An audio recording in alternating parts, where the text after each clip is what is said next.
Обществено обсъждане на проекта за бюджет 2024 на община Казанлък се проведе в ритуалната зала в сградата на общинска администрация. Основните параметри, които са залегнали за 2024 година, са съобразени с стратегическите приоритети и годишните цели на общината, а рамката е в размер на 117 милиона 300 хиляди и 33 лева. Бюджетът за 2024 година на община Казанлък в приходната си част е съобразен с размерите на бюджетните взаимоотношения между централния и този на Казанлък, определени с Закона за държавния бюджет на Република България. Субсидията за държавно делегирани дейности е увеличена с общо 16% спрямо 2023 година. Извън обектите, предвидени в Закона за държавния бюджет, инвестиционните разходи на община Казанлък за 2024 година е над 8,6 милиона лева, а разходите за текущи ремонти на улици, тротуари и обекти общинска собственост са над 2,4 милиона лева съгласно приложения номер 13, 14 и 15.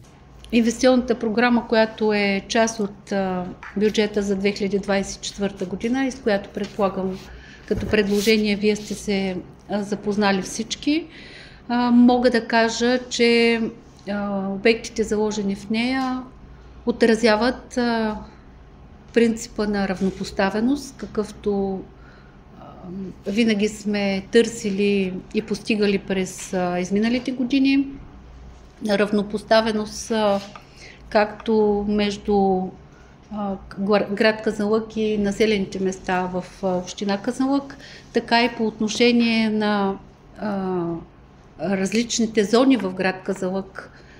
Тоест, ние сме предложили за този бюджет такива решения на различни пространства с цел подобряване на настилките и оформяне на площи, озеленени площи за отдих в различните квартали и в централна градска част. В проекта на инвестиционна програма са заложени както продължаване на преасфалтирането на улици с нарушено такова състояние или лошо състояние, така и редица междублокови пространства, както нашите намерения са насочени както в подобряване на състоянието на настилки, така и в ремонти на сгради.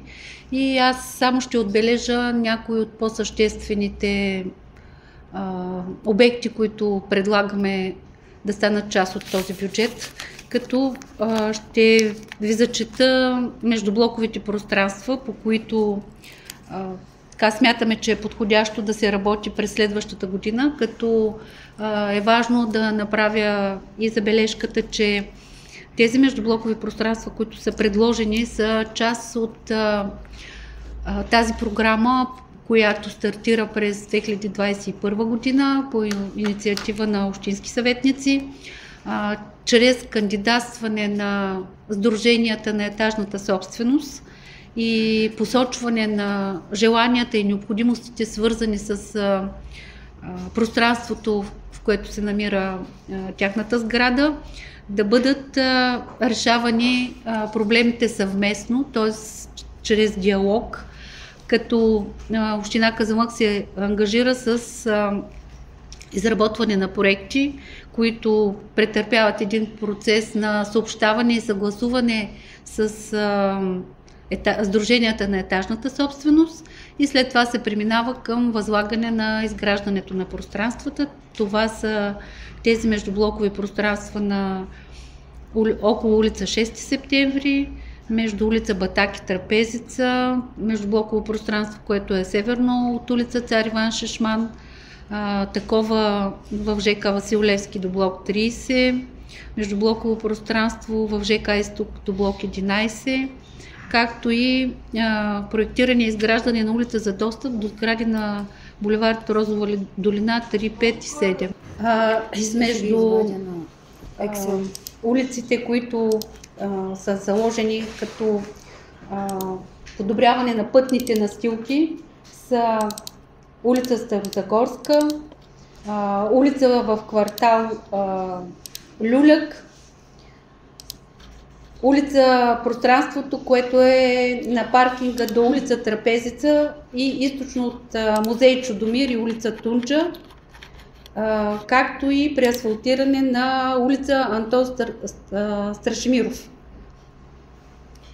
Същото се предвижда и за околоблоковото пространство, около блок 109 срещу бензиностанция Shell. В бюджета, разбира се, са заложени и ремонт на традиционните ремонти на общинска пътна мрежа. Това е четвъртокласния път, който свързва всички населени места с град Казанлък, със стойността от 300 хиляди. Текущ ремонт на тротуари в град Казанлък на стойност 300 хиляди, които също са традиционна дейност, която община Казанлък извършва вече няколко години, както и 300 хиляди за текущ ремонт по улици, включващ единични нарушени участъци, които подлежат на възстановяване. Говорим за ограничени, локални, с малка площ, които не са част от подобряване на цялото състояние на определена улица. Измежду сградите, които сме предложили, смятам, че е важно да се отбележи това, което вече Славена Бояджиева ви каза за продължаване на изграждането на базата на лагер Паниците, която база започна през изминалата година с стойността заложена от 115 хиляди. Съществено е да се отбележи и сградата на Академията в Розово.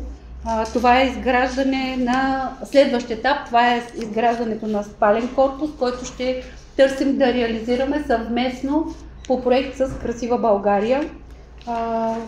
Съществена част от нашето предложение е и ремонта на покрива на библиотека Искра, който ремонт на покрива може да се осъществи след като през предходната година ние подготвихме проект за такъв ремонт. Той в момента претърпява останалата част от съгласователните процедури, тъй като този проект се съгласува и с Министерство на културата и през 2024, в случай, че бъде одобрен този бюджет, ще имаме възможността да направим ремонт на този покрив, който сме установили, че е в недобро състояние и има нужда от такъв ремонт.